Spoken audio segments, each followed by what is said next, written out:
one of the books in this series, and it happens to be the very first book, is the book on reducing stress. And I have a number of books in the reducing stress topic area. So if we go back to my main Amazon page, so I've got the 5-minute meditation here.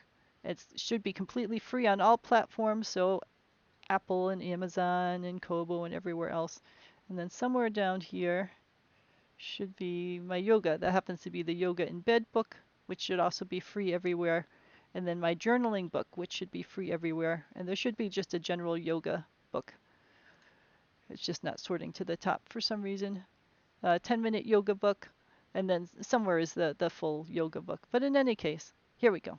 Yoga for stress relief and forgiveness. So all the yoga books, the journaling book, and the meditation book should be completely free and available on all platforms, because I feel it's very important for people to be able to find that calm starting place to be able to address everything else. We can sometimes think of stress as just in your head, as it's something that you can just think away and that doesn't have any real effect on the rest of our bodies. And as we've learned from research and science, stress in your head sends hormones and other chemicals through your body, and over time it can cause damage to your body. The purpose of stress back in caveman days was if a tiger was about to jump on you, so that you had that burst of energy so you could run away from the tiger or fight it. So it was something that would actually keep you alive, which is a good thing. But in our modern time, we get stressed over things which aren't about to kill us. So we get stressed about a test, or we get stressed about if someone's angry with us, or all sorts of other things where it's not a life or death situation, but we still get that same built-in rush of chemicals, which now harms our heart and our blood vessels and all sorts of other things. And it makes our brain less able to think clearly, because when you've got a tiger jumping at you, you don't really have to think a lot about it. Your choice is to either fight the tiger off or to run away. So all the body's focus is just on the running or fighting stuff. But if you are in a stressful office meeting, it doesn't help not to be able to think clearly. What you need is to be able to think clearly to handle the situation that you're in. So you want to be calm, because being calm would actually be a much better solution to help you get out of the situation that you're in. So exercises like yoga and meditation are good in themselves. It feels good in general for most of us, at least once you start getting into it. It feels good to do a yoga routine. It feels nice to meditate. It's very directly calming and relaxing. But its long-term purpose is to train the body and to train the mind so that it can be calm and relaxed throughout the day. It's not just about that 15 minutes that you spend doing yoga. It's about the way you then feel through the entire day, because now you've trained your body and you've trained your mind to release stress, to release all those toxic chemicals, and to have calming, focus kinds of chemicals in your system, which are healing chemicals. And I don't want this to sound new agey. I don't mean healing in a spiritual sense. I mean healing it helps your white blood cells and your blood vessels and everything else work more healthily. And again, science has done a lot of research on these kinds of topics and has backed it up. So this isn't just some sort of a new age wishful thing. It's an actual measurable result that we can see with the way the different chemicals balance in your body. So the more that you can build even short, even like a 5-minute yoga session into your routine, or even a 5-minute meditation session into your routine. So I have a 10-minute yoga in here for just if you've got 10 minutes, before you get your breakfast or whatever, and this is just enough time to get your spine worked out, your neck worked out, and all of those things, because if your back is hurting you all day long, it's going to interfere with you being able to think clearly and to enjoy everything else that you do for the day. But if you do just some basic spinal twists gently, then it can help your spine feel better, which then helps everything else that you go through during the day go better. Or if we go back a page, the 5-minute meditation. If you just spend 5 minutes, maybe when you're falling asleep, or maybe when you're getting up in the morning, or when you're sitting with your cup of coffee, just 5 minutes to help calm your brain and ease your brain and release stress, it can have a great impact on the entire rest of the day because now you're thinking more clearly, you're able to focus on things. If you need to get something done, you're able to give it the calm focus to get through it. Sometimes people think that they need to be amped up and stressed and full of caffeine to be able to get something done, but that kind of energy can often be a jittery, anxious energy, which again doesn't help you think very clearly necessarily. If you can find the calm, strong energy, then you generally are better able to focus on things, to think things through more clearly, come up with alternative ideas, to come up with creative solutions to problems.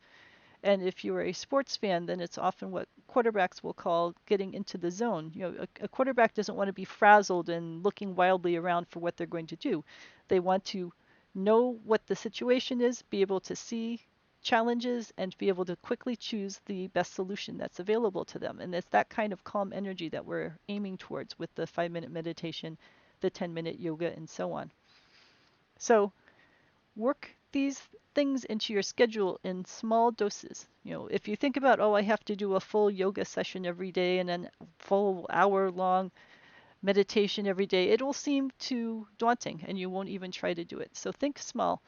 Just think about 5 minutes to meditate, 5 minutes to do yoga. Small little things that you can work in. And if you can tie them into something else that you currently do, then that helps a great deal. So if you have tea every morning, then you could say, all right, when I have my tea every morning, which I'm doing anyway, and I'm sitting looking out the window, I can spend that 5 minutes meditating on a tree outside the window and think about how it looks today and what kind of birds in it or whatever else you want to do for your meditation.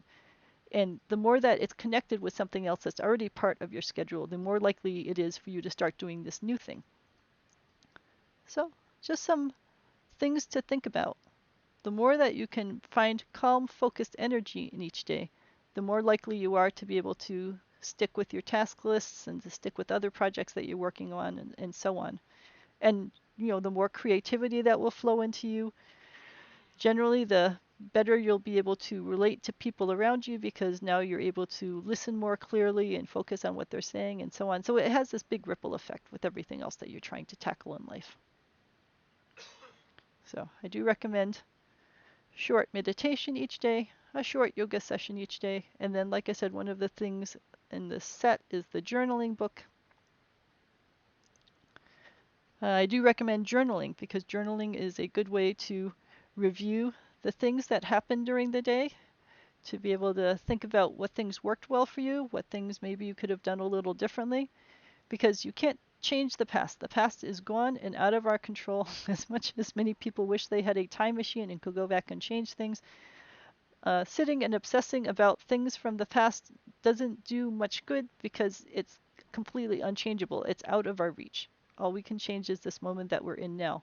So it's useful to think about things in the past that you would have wanted to differently in the sense that now you need to focus on your current life and how you're doing things. So if you bullied someone in your past and you feel sad about having bullied someone, you could spend all day, every day being sad about the bullying thing, but that's not helping anyone. It's just causing stress hormones to go through your body, which is harming your health.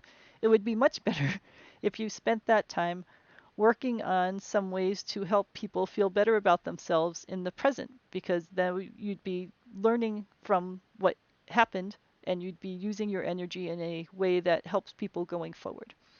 So think about those kinds of things. The past can't be changed. The future can't be changed. We can change this moment that we're in right now. So if we spend some amount of time learning from the past, that is good. And if we spend some amount of time planning for the future, which is all the task lists and everything, then that's good. But you need to have most of your time spent active in this now, because this now moment is the only moment that we can change or affect. It's the moment that we are in and present for, and it's the moment where we can take actions to help or hurt other people. And hopefully we're taking actions to help other people. If there are things we feel we did wrong in the past, then now is the time to try to take actions which are more helpful. So let me know if you have any questions about those kinds of concepts.